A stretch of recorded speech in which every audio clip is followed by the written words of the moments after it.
Greetings, endless masses. I am Rifa, and I'm here to let's play The Legend of Princess for your, hopefully, infinite amusement. Anyways, as you can see, it is a very Zelda-esque game because it is a homage to the Legend of Zelda series as a whole. Fast-paced, except, you know, now with fast-paced action and not as many puzzles as the old Zelda games. As you can see, I'm just like going through an introductory section of the game, killing Octoroks, taking names, and it's just to get you used to the controls and the feel of the game, which is radically different from any Zelda game you've ever played. There was a side-scrolling Zelda game, Zelda 2, and then there was another one, or 2, I'm not sure, for the CDI, but you wouldn't want to play CDI games. I hear they're quite bad and give you skin cancer. And it's actually quite different from Zelda 2 from what I've heard. I've never actually played Zelda 2, but all I know is that in Zelda 2 you can pogo off enemies like Scrooge McDuck, and in Legend of Princess you sadly cannot. Anyways, here I am going to discover a hidden area which gives you more rupees for some reason. And in any other Zelda game, 500 rupees, you die of enjoy happiness because you're so poor in those games, but in this game, rupees don't do much. Rookie mistake on my part. But yeah, it's kind of weird because I suppose it's mostly because the game is only one dungeon. If they ever made a full version of the game, they'd probably add in shops, maybe an overworld or something. This project has been officially abandoned. There will be no more Legend of Princess, unfortunately, which is quite sad because it's a great little game, and if they extended on some of the concepts, it would be pretty damn amazing for a fan game. As you can see, I'm finding one of the more obnoxious enemies in this area. I don't even know what they're called. I haven't seen anything of those in a Zelda game. And you basically have to hit the red target on the back of their head. It's easy enough with a boomerang, but if you have a bow and arrow, because you can pick different weapons in this game, it's a lot harder. Or the bomb tube, but everything's harder now. Anyways, I'm solving a menial puzzle because in this game it's not as puzzle intensive as the originals. Well, not the originals, those were pretty light too, but the 3D sequels. Anyways, if you carry that fire thingy over, you can unlock an additional treasure chest, which is not exactly a well-hidden secret, but it's pretty neat. Anyways, you get a key which lets you go through either of the doors. It doesn't really make a difference in the end because you'll have to go through both of them, so it kind of makes the choice meaningless, but it's nice that they give you the illusion of a choice, I guess. Anyways, here is a block puzzle. If you are familiar with video games in general, or the Golden Sun series in particular, you will know that what I'm talking about here. And this one is particularly annoying because the hand thing that is following you, as you can see here, if it grabs the block, after a few seconds it will take it back to the top and you can repeat the whole ordeal over again, which is not exactly the most riveting use of your time imaginable. And fair warning, I do get the block taken, and I do the entire puzzle again, and to add insult to injury, that's at the very end of the puzzle. Anyways, I am just spamming the boomerang here. A strategy would not be able to use with the bow and arrow because it does not go through walls, and again, the bomb shoe is free.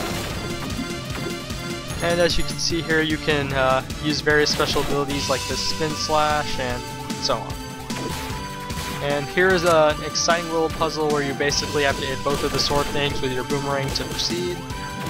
I don't know if you, again, it is impossible with the other two sub-weapons because they're both pedestrian in comparison to the boomerang, which is a nice return to form because I hear in the original Zelda games the boomerang was pretty damn overpowered and they nerfed it as time went on with the series, but Legend of Princess brings things back in form because now the boomerang is just as overpowered as it was before. Anyways, I'm nearing the point where I get my block taken away by that annoying floating hand and cry myself to sleep at night. Anyways, here, as you can see, you can do, that was the Pegasus boot ability, which I actually didn't know about at the time, but so you learn. Legend of Princess actually has a lot of cool extra abilities for Link, like if you, I haven't shown it off in this LP, but if you, oh wait, here I'm getting a secret item and having to redo the entire puzzle again fun.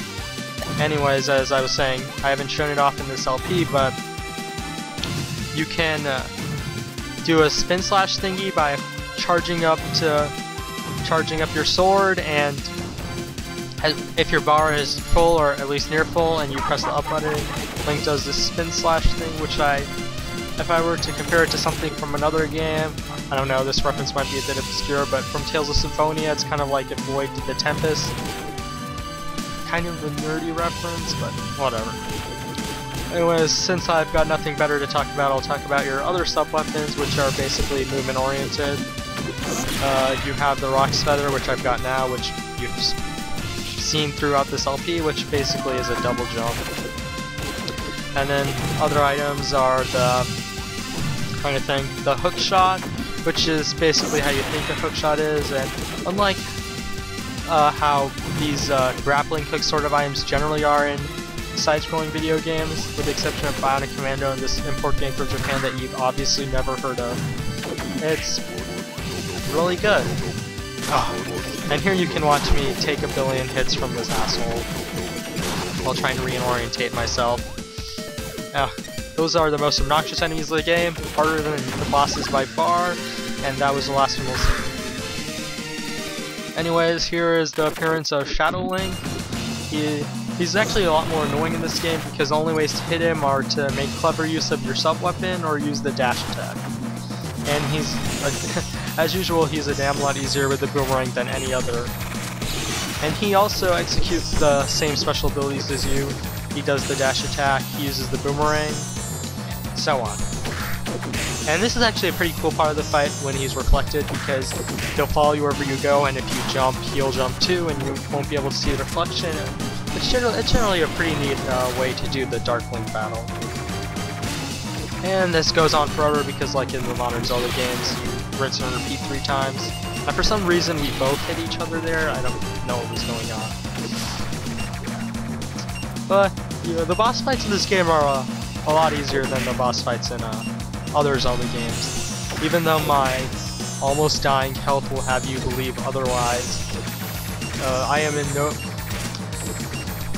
It'll be pretty hard for me to lose at this point. And I have almost finished off other Shadow Link or other Link or whatever you like to call him. This fight goes on forever. What can I say? And after you beat the boss, I make a victory dash to the wall because I'm so happy it was such a challenge or something. Anyways, I head towards the door, I get my key, and then I go through the other door, proving that the choice was all but an illusion and a lie. And I take the 50 billion... After I get hit 50 billion times by this Octorok, I finally move on. I don't know why I did so bad with that guy. Usually I do a lot better. Oh, these enemies. They're in every Zelda game, but I still don't know what their name. And they're a lot easier with the boomerang because otherwise you have to reflect them with your shield, which isn't really hard, but also takes half a millennium to complete. And here I get more pointless rupees, and I will definitely be getting the high score this time around, which, I don't know, it's not that rewarding. And here I solve another menial puzzle, which I believe you can only solve with the double jump boots, because otherwise you will fall into the water and then you can't get the item. And if you fall into the water at the right velocity, you will be able to go into this hidden area and get a fairy, which I would assume works the same way as fairies do in Zelda games, which is after you die it provides you to full health. I have not played this game enough to... I have not died after this point, so I wouldn't know, which I suppose is a good thing to say about me, I guess. And as if you haven't noticed already, The Legend of Princess has a lot of these enemy fighting rooms, which are not as annoying as you'd think. They're actually pretty fun because it lets you just like go free for all on the enemies, vigilante justice, and it's pretty easy. And they're not like obnoxiously placed, and there aren't too many of them, or too many hordes of enemies.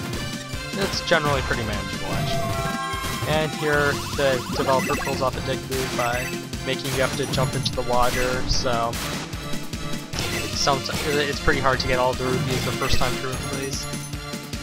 Anyways, here is the second boss of the game. Another Zelda staple. He executes some attacks, you cause him to stumble over, and you hit him, rinse and repeat 3 times. In this case, he lights up the torches for when you stand near them, and then he does his shining ball of death, which you bounce back forward to and fro like a pogo stick. I don't even know what I'm comparing it to at this point. And then you beat on him until he gets back up. He does a sweeping attack, and you start all over again. It's pretty repetitive. So, it's kind of weird my history with Zelda games because I haven't beaten any Zelda game unless you count Legend of Princess, which I would not. And I attribute that mostly because well, I haven't played the original, but the oldest Zelda game I played was Link to the Past.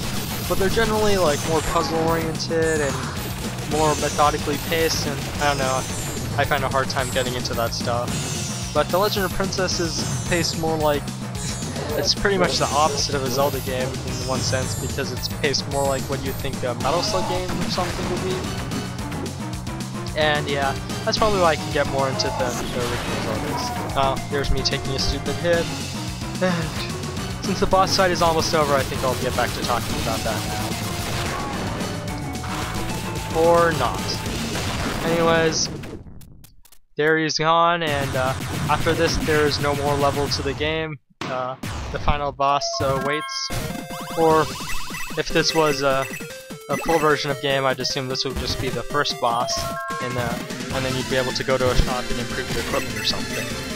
But anyways, there are a few more pops as to remind you why you enjoy playing this game so much, and another treasure chest, which was kind of not really that much compared to what you've gotten so far.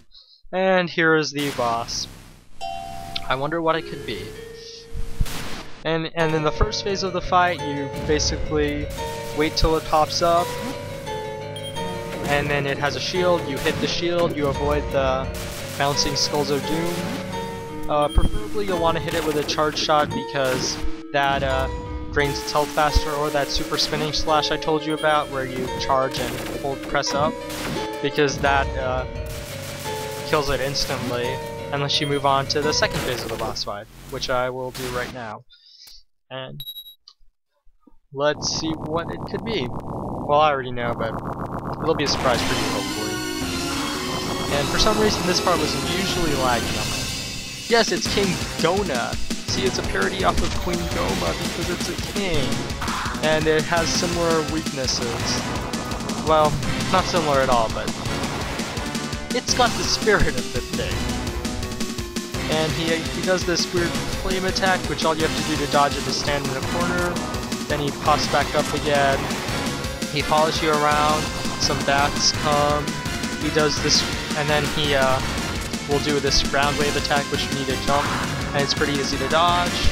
And you hit him with a boomerang on that slime thing, which is his tongue thing. Interestingly enough, this boss fight changes depending on what sub-weapon you have. For the bomb thingy, you have to bounce the bomb up, you have to send it towards the wall, and it'll come back up and hit his face where the weak point is for that. And for the bow and arrow, you have to hit the lower section of his body, which just means you have to spam it. It's not too hard.